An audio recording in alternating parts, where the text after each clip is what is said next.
Jangan engkau seperti iblis, hanya melihat air dan lumpur ketika memandang Adam. Lihatlah di balik lumpur beratus-ratus ribu taman yang indah. Kalimat ini menurut saya penting karena orang Indonesia hari ini cara berpikirnya landasannya adalah suudzon. Nganggap orang lain jelek, khususnya yang berbeda dengan dirinya. Kalau sudah benci, tidak ada baiknya sedikit pun. Itu disindir oleh Rumi. Orang kayak gini, kayak iblis, yang melihat Adam hanya dari sisi air dan lumpurnya. Tidak melihat bahwa siapapun itu kalau manusia di balik yang fisik yang kelihatan, mungkin yang kurang ajar, yang jahat, yang ada entitas ketuhanan. Ketika di Al-Quran Allah bilang wa nafakha fihi min ruhi, dan kutiupkan dalam diri manusia itu sebagian dari ruhku. Itu kan ya untuk semua manusia, tidak cuma untuk orang baik saja. Ya orang jahat ya ada ruhnya juga yang bagian dari Allah. Hanya saja di orang-orang yang jahat, yang jelek ini, ruhnya Allah ini terhijab banyak sekali dia sehingga tidak kelihatan. Sehingga gelap. Tapi dia tetap manusia, harus ditolong. Tidak kayak iblis, dilihat jeleknya saja pokoknya. Nah, yang melihat jeleknya saja itu hanya melihat air dan lumpurnya Adam. Padahal Adam itu punya ribuan, ratusan ribu taman yang indah. Manusia itu indah.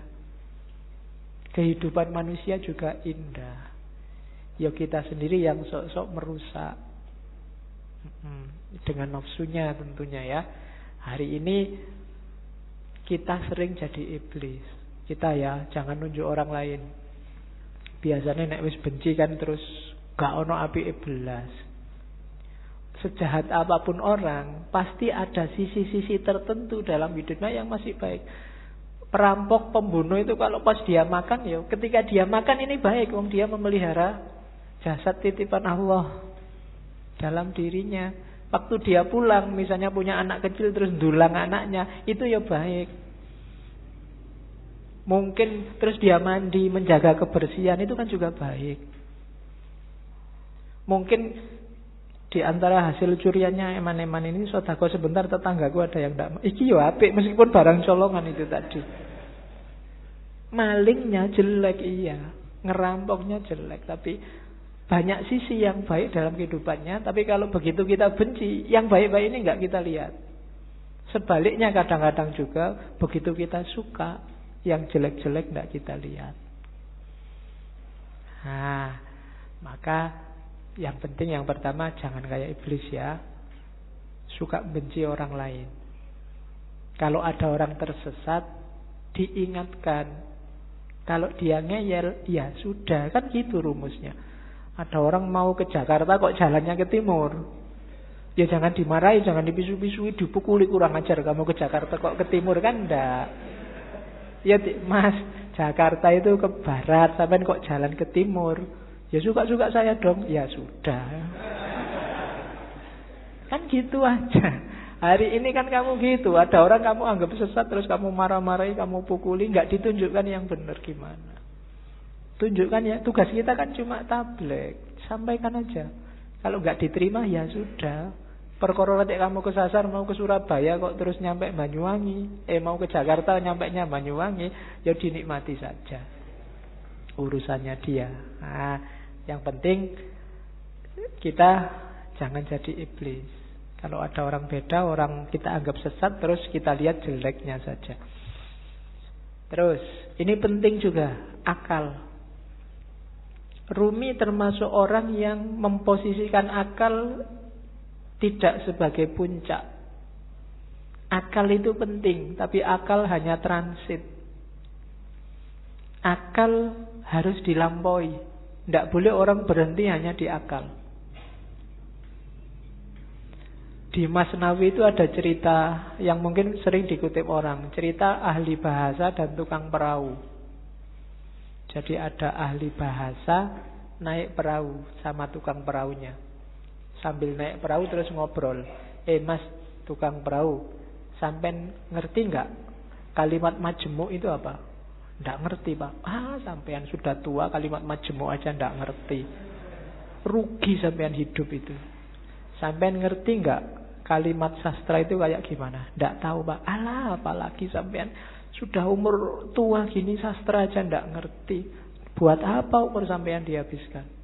Sampean ngerti nggak? Pokoknya diajak ngobrol gitu, dimarahi terus, dilecehkan terus. Tiba-tiba terus ada badai. Kapalnya mau tenggelam, katanya yang punya perahu, waduh ini pak, sampean bisa nggak berenang? Nggak bisa. Sampean sampai tua berenang aja nggak bisa, ya wassalam sampean mati, bye-bye tak tinggal ya, sudah selesai. Nah, itu cerita ini terkenal, nanti variasinya macam-macam. Tapi ini Rumi mau nyindir bahwa ya bolehlah ada orang pinter, tapi sepinter-pinternya orang itu kan sesuai bidangnya. Yang pinter filsafat mungkin tidak ngerti sama sekali tentang fikih. Yang pinter fikih mungkin tidak ngerti tentang kalam. Yang teknik mungkin tidak ngerti tentang kedokteran. Sak jago-jagonya Habibie, kamu tanyain, Pak Habibie, ngerti nggak teorinya Ghazali tentang? Nggak ngerti dia. Dia ilmunya penerbangan. Jadi, ndak. Maka orang pinter yang sombong itu janjane orang bodoh. Sepinter apa sih dia? Ilmunya seluas apa sih?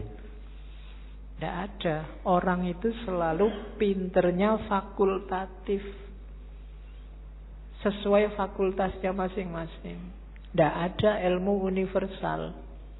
Makanya tidak ada kuliah di universitas, yang ada di fakultas. Universitas cuma mengkoordinir. Kalau digabung dari banyak fakultas, jadilah universitas. Kan logikanya begitu.